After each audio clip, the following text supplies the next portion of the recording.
Halo teman-teman sekalian, hari ini kita akan menyelami dunia Android, sistem operasi yang mengubah cara kita berinteraksi dengan dunia melalui perangkat mobile. Pada video kali ini, saya akan membagi penjelasan menjadi 3 bagian. Bagian pertama, sejarah sistem operasi Android. Bagian kedua, pengenalan Android Studio. Dan bagian ketiga, pengenalan activity di Android Studio. Sejarah sistem operasi Android. Android adalah sistem operasi mobile yang telah menjadi pemain utama dalam industri smartphone dari dulu hingga sekarang. Lahir pada tahun 2003, Android mengalami pengembangan yang sangat pesat dan kini menjadi dominasi pasar perangkat mobile di seluruh dunia. Awal mula pengembangan Android dimulai dari tahun 2003, perusahaan Android Inc. didirikan oleh sekelompok insinyur. Dan pada tahun 2005, akhirnya Android diakuisisi oleh Google. Dan melalui akuisisi Google inilah, Android mulai mengembangkan sistem operasi mobilnya sendiri bersama dengan Google. Dan pada tahun 2008, Android versi pertama dirilis kepada publik, menandai awal mulanya dominasi sistem operasi ini di pasar smartphone. Versi-versi sistem operasi Android. Android telah mengalami banyak sekali perubahan, dari versi yang pertama yaitu Cupcake 1.5 pada tahun 2009 hingga tahun ini, tahun 2024, menjadi versi Android 14. Dalam penamaan sistem operasi Android ini, setiap versi Android diberi nama berdasarkan nama makanan, seperti Oreo, Nougat, dan Marshmallow, dan lain sebagainya. Tapi, menurut para insinyur pengembang sistem operasi Android, memberikan nama versi sistem operasi Android ini menggunakan makanan manis itu kurang efisien. Makanya dirubahlah penamaan menjadi penamaan angka seperti yang diterapkan pada saat ini. Dan fitur yang berkembang di setiap versi Android itu ada banyak sekali. Setiap versi membawa peningkatan fitur dan pengalaman pengguna, seperti dukungan AI, keamanan yang lebih baik, dan kemampuan multitasking yang lebih baik. Fitur dan pengembangan Android. Yang pertama, integrasi AI, di mana Android telah mengintegrasikan kecerdasan buatan pada fitur-fitur seperti asisten virtual, pengenalan suara, dan pembelajaran mesin. Hingga saat ini, AI menjadi dominasi pasar yang terus berkembang. Yang kedua, keamanan yang ditingkatkan. Setiap versi Android memperkenalkan peningkatan keamanan seperti enkripsi data, memindai virus, dan pelindungan versi yang lebih baik. Ketiga, dukungan multitasking. Android kini mendukung multitasking yang lebih efisien, memungkinkan pengguna menjalankan beberapa aplikasi secara bersamaan. Dengan berkembangnya teknologi dan berkembangnya sebuah sistem operasi dan aplikasi menuntut para pengguna untuk melakukan multitasking agar mereka bisa menyelesaikan banyak pekerjaan dalam satu waktu sekaligus. Yang keempat, penggunaan daya baterai yang efisien. Optimalisasi penggunaan data baterai pada perangkat Android terus ditingkatkan, menghasilkan performa yang lebih baik. Pada Android versi-versi sebelumnya, sangat boros daya baterai hingga akhirnya para developer Android terus mengembangkan bagaimana sebuah sistem yang berjalan efisien yang bisa menghemat daya baterai di aplikasi-aplikasi Android. Selanjutnya, bagaimana peran Android dalam industri smartphone? Kita tahu bahwa kebanyakan, hampir dari 80% pengguna HP di dunia menggunakan operasi sistem Android, di mana dominasi pasar Android lebih dari 80% menjadikan sistem operasi ini paling populer. Adopsi oleh produsen. Hampir semua produsen smartphone utama seperti Samsung, LG, Oppo, Vivo, Poco, dan lain sebagainya mengadopsi sistem operasi Android sebagai sistem operasi mereka. Selanjutnya, aksesibilitas dan fleksibilitas. Android tersedia secara gratis dan terbuka atau open source yang memungkinkan produsen untuk menyesuaikan sesuai kebutuhan mereka. Inovasi berkelanjutan. Pengembangan Android terus-menerus mendorong inovasi dan kemajuan dalam industri smartphone. Ekosistem Android, aplikasi dan perangkat di smartphone. Yang pertama, aplikasi Android. Dengan jutaan aplikasi di Google Play, pengguna dapat mengakses berbagai layanan dan fungsi di smartphone mereka. Kedua, perangkat Android. Android tidak hanya hadir di smartphone, tetapi juga pada tablet, TV, jam tangan pintar, dan perangkat IoT lainnya. Yang kita bisa lihat sekarang banyak tersebar Android TV, dan lain sebagainya. Google Play Store. Toko aplikasi resmi Android ini, yang dimana adalah bagian dari Google Play, menawarkan berbagai akses mulai dari aplikasi, game, dan konten digital. Komunitas pengembang. Karena 80% pengguna smartphone di dunia adalah Android, tentu saja komunitas pengembang Android ini sangatlah besar dan aktif dalam mendukung inovasi dan kemajuan sistem operasi ini.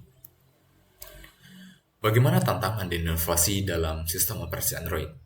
Tentu dalam sebuah pengembangan suatu sistem pasti ada tantangan dan inovasinya setiap tahun. Dan yang pertama ada fragmentasi perangkat. Banyaknya varian perangkat Android dapat menjadi tantangan dalam optimalisasi dan pemeliharaan sistem Android. Yang kedua, keamanan yang terus ditingkatkan. Android terus berupaya memperkuat fitur keamanan untuk melindungi pengguna dari ancaman cyber. Yang ketiga, inovasi pada kecerdasan buatan. Tidak dipungkiri, pada tahun ini hingga saat ini, pengembangan kecerdasan buatan atau AI terus berkembang dan sistem operasi Android akan mengembangkan kecerdasan buatan yang membuka peluang baru untuk pengalaman pengguna yang lebih efisien ke depannya. Dan bagaimana prospek masa depan sistem operasi Android ini? Yang pertama, dari integrasi IoT yang lebih dalam. Android diharapkan semakin berintegrasi dengan perangkat IoT yang membuat pengalaman pengguna menjadi lebih terhubung kepada semua perangkat yang ada. Yang kedua, pengembangan AI yang maju. Kecerdasan buatan pada Android semakin canggih, memungkinkan fitur-fitur yang lebih cerdas dan personalisasi lebih baik. Yang ketiga, keamanan dan privasi yang diprioritaskan. Para user menuntut untuk para developer meningkatkan keamanan dan privasi para penggunanya, di mana Android akan terus berinovasi dalam meningkatkan keamanan dan perlindungan privasi data pengguna seiring berkembangnya teknologi di masa depan. Selanjutnya, kita masuk ke pengenalan Android Studio. Android Studio adalah IDE, singkatan dari Integrated Development Environment, yang resmi dari Google untuk membangun sebuah aplikasi Android, di mana aplikasi Android Studio ini menawarkan alat yang lengkap untuk memudahkan para pengembang, penguji, dan developer untuk mempublish aplikasinya. Antarmuka Android Studio. Android Studio memiliki antarmuka editor code, di mana fitur editor code ini termasuk penyelesaian kode, reporting, dan debugging yang membantu meningkatkan produktivitas pengembang. Tata letak yang mudah digunakan. Antarmuka yang intuitif dan dapat disesuaikan memungkinkan para developer untuk mengatur ulang tampilan dan panel sesuai preferensi mereka yang ingin mereka gunakan. Integrasi dengan sistem operasi. Android Studio terintegrasi dengan baik dengan sistem operasi yang memungkinkan para developer untuk mengakses perangkat dan emulator dengan mudahnya. Fitur utama dari Android Studio yang pertama itu yaitu Build Tools, di mana alat build yang terintegrasi seperti Gradle untuk membangun, menguji, dan mengemas aplikasi Android. Kedua, emulator dan debugging. Emulator perangkat Android yang canggih dan alat debugging yang kuat untuk mendeteksi dalam memperbaiki berbagai bug yang ada. Yang ketiga, integrasi dengan layanan Google. Integrasi dengan layanan Google seperti Google Play Service membantu para developer mengintegrasikan fitur-fitur Google ke dalam aplikasi yang mereka buat atau yang mereka sedang kembangkan. Mengelola kode sumber. Di Android Studio, kita bisa mengontrol versi Android Studio dengan Git yang memungkinkan pengembangan untuk mengelola riwayat perubahan kode dan berkolaborasi dengan tim dan orang lain. Branching dan merging, di mana fitur ini memanajemen cabang dan memudahkan para developer untuk menambahkan fitur baru dan perbaikan bug secara paralel. Yang ketiga, penyelesaian konflik atau error. Alat penyelesaian error yang terintegrasi dan membantu pengelola dengan mudah error yang terjadi pada sebuah kode akan mudah diselesaikan. Debugging dan pengujian aplikasi. Debugging yang kuat dengan alat debugging yang canggih termasuk penempatan breakpoint, interpretasi variabel, dan analisis locat untuk memecah masalah dengan cepat. Pengujian otomatis dengan dukungan untuk membuat dan mengeksekusi unit tes dan pengujian UI memastikan aplikasi berfungsi dengan benar. Profilisiasi kinerja, di mana alat profilisiasi yang berintegrasi membantu mengidentifikasikan masalah kinerja dan mengoptimalkan aplikasi yang sedang dirancang. Optimalisasi kinerja aplikasi. Dalam aplikasi Android Studio, kita dapat menganalisis penggunaan memori, di mana alat analisis memori ini membantu mengidentifikasi kebocoran memori dan penggunaan memori yang berlebihan. Yang kedua, profil CPU, di mana profil CPU ini mengatur kinerja dan mengidentifikasi bagian kode yang menyebabkan bottleneck. Yang ketiga, analisis jaringan, di mana pada fitur Android Studio sendiri memiliki alat analisis jaringan yang membantu mengoptimalisasi komunikasi jaringan dan mengurangi penggunaan data. Selanjutnya, publikasi aplikasi. Google Play Store, di mana publikasi aplikasi yang telah dibuat di Android Google Play Store dapat dipublish ke sana untuk mengunduh dan digunakan oleh pengguna Android di seluruh dunia. Bundle aplikasi, di mana membuat bundle aplikasi dioptimalkan untuk berbagai perangkat Android, memastikan Android dapat berjalan lancar di berbagai perangkat, dan juga mendatangkan aplikasi. Tanda tangan secara otomatis untuk memastikan integrasi dan keamanan aplikasi selama distribusi. Kita masuk ke bagian ketiga, yaitu pengenalan Activity di Android Studio. Activity adalah komponen fundamental dalam pengembangan aplikasi Android Studio sendiri. Ini mewakili satu layar atau tampilan dalam aplikasi yang memungkinkan interaksi pengguna dan menjalankan berbagai tugas aplikasi. Life Cycle Activity di Android Studio. Activity dimulai saat aplikasi dibuka dan mencapai tahap ini, lalu dijalankan saat pengguna berinteraksi dengan tampilannya. Lalu dihentikan. Activity berhenti saat pengguna keluar dan beralih ke activity lainnya. Konsep last in, first out atau disingkat LIFO adalah konsep di mana entitas yang masuk terakhir akan keluar lalu diproses terlebih dahulu. Ini diterapkan pada manajemen aktivitas di Android Studio untuk menjaga alur aplikasi tetap lancar dan berjalan dengan baik.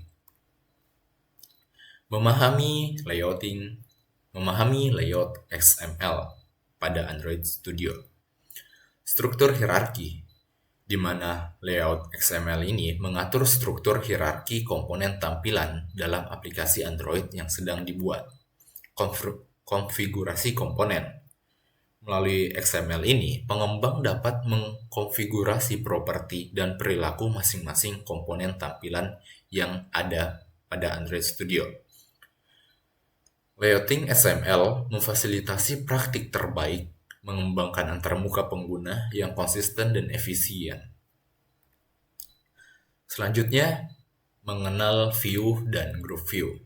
Yang pertama, view adalah komponen dasar untuk membangun antarmuka pengguna seperti tombol, teks, dan gambar. Yang kedua, view group. Kontainer yang mengelompokkan dan mengatur tata letak komponen view lainnya. Dan hierarki. Hierarki adalah bagian dari view dan view group yang dimana terhubung dalam hierarki, di mana view group dapat berisi view dan view group lainnya. Fungsi view di Android Studio, di mana fungsinya ialah interaksi pengguna. View memungkinkan pengguna berinteraksi dengan aplikasi seperti mengetik atau menekan tombol yang ada pada XML yang telah dibuat. Tampilan visual. View menyediakan komponen visual seperti gambar, teks, icon untuk memperkaya antarmuka pengguna dan memberikannya menjadi desain yang bagus. Fungsionalitas. View dapat menjalankan berbagai fungsi aplikasi seperti menampilkan data, memicu aksi tertentu seperti berpindah activity. Hierarki adalah bagian dari view yang dapat disusun untuk menciptakan struktur tampilan yang kompleks. Fungsi view group di Android Studio. Yang pertama adalah tata letak. View group mengatur tata letak komponen view di dalam aplikasi Android. Yang kedua, pengelompokan. Sesuai dengan namanya, group, di mana view group ini mengelompokkan komponen view terkait menjadi satu kesatuan yang terorganisir. Yang ketiga, interaksi. View group memungkinkan interaksi antar komponen view di dalam hierarki tampilan yang telah dibuat.